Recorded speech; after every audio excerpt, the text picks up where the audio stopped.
Hi, I'm Ashley from Sunny Made, and today we are going to make a square within a square.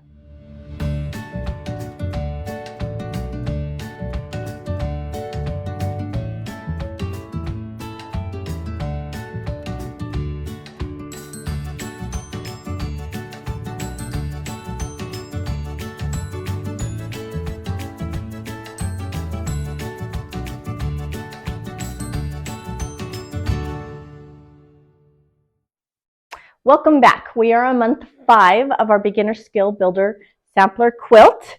This is the pretty block we're going to be working on this month. Week 1, which is today, we're going to learn a new technique for the square within a square or a diamond within a square, however you want to phrase that. Week 2, we're going to learn how to make a 3-color quarter square triangle. Just like last month, they are quarter square triangles. We're going to do 1, 2, 3 colors. So they'll give us this mirroring effect. Week 3, we're going to talk about colors and how to pick colors for your quilt. And week 4, we're going to put this all together and we'll have another beautiful quilt block. Okay, what do we need today? Our center here is, I just measured this and I forgot already, 4 3/4 inches. And then you need 2 squares that are 4 inches square, 4 inches by 4 inches. Okay, and those are going to be your corners. This one is, I don't know what technique to call this. It's not the flip and stitch like we did last month, so we're not going to have any waste. So this is great. What else do you need? Rotary cutter, a straight edge. I also have a square here. I'm going to use it as my straight edge and square. Unfinished size is going to be 6.5 inches. So that's why I have a 6.5 inch one. Cutting mat, sewing machine. I'm just going to use white thread and an iron. Make sure you're getting it nice and hot. So let's start with our pieces. This piece is just going to stay as it is. We're going to start by trimming our corner pieces. We're going to trim them right on the diagonal. Okay, so we have our 2 squares. This is, once again, 4 inches by 4 inches. This is 4 3/4 inches in both directions. We're going to take our corners and we are going to just trim it up, take it on the diagonal, corner to corner. We are creating those corner pieces. Okay, so we have 4 pieces.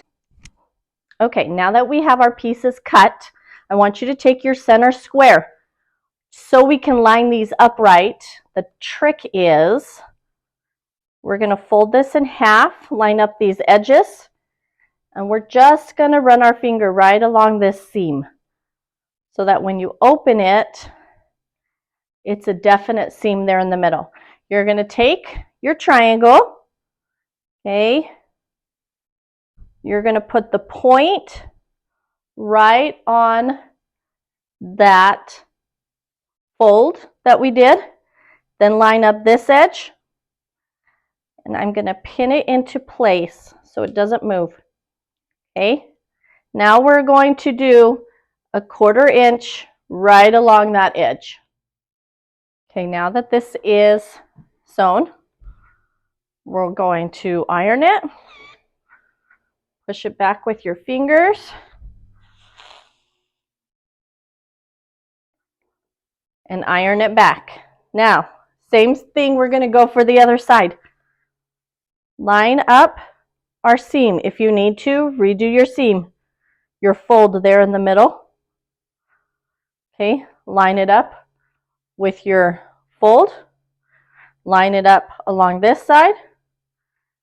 Pin it into place so it doesn't move. And then sew right along that edge of the triangle. Okay, press that seam, press it open. I put too much water in my iron, So it is leaking on my fabric. Okay, now that this is sewn on both sides, first what I want to do is I'm going to take my scissors and I'm going to trim off these little pieces. These are called dog ears. And it'll just help me line up my next pieces better, which is why I want to trim them off, and they won't get in the way when I'm sewing my other pieces on. Okay. Okay, now we need, ooh, there it goes, spinning again. We need another seam to line up our next set of triangles. So I'm gonna do it like this. If you don't want to run your finger down that fold, you can just hit it with your iron because it'll give you that nice piece. Now, if this is normal, I don't usually do one piece at a time. What I normally do is I line up one side, point, edge, pin it into place. Okay. Oh, and it moved as I was pinning that. If it moves a little bit, if it's a little bit off center, it's not going to be that big of a deal. We're going to trim it up. Okay. Okay, then I'm going to kind of fold this back so I can see where that fold is. I'm going to line it up with that fold and right along this edge and pin it into place. This is how I would normally do it. And then I'm going to go and sew down each edge. Okay, we sewed on our last two sides. We're going to hit it with an iron. Fold it back, fingertips.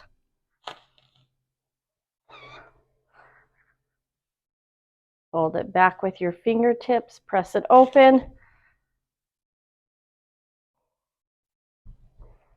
And there we have our diamond within a square. Now at this point, we want to trim this up so that we have a perfectly square block. This is unfinished size is 6.5 by 6.5. This is perfect because this is a 6.5 by 6.5. We almost have that done perfectly. What we're going to do, we are going to line up the top and bottom points here should be at the 3 1/4 line, as well as the side points. If we have done it nicely, that's right where it should line up. I'm going to kind of move them around until they line up almost on that. Trim on the side and the top. Turn it around. It should line up back down here. If it doesn't, we want to once again line up 3 1/4, 3 1/4, 3 1/4, and 3 1/4, and do our last two sides of a trim. And there you have your diamond within a square.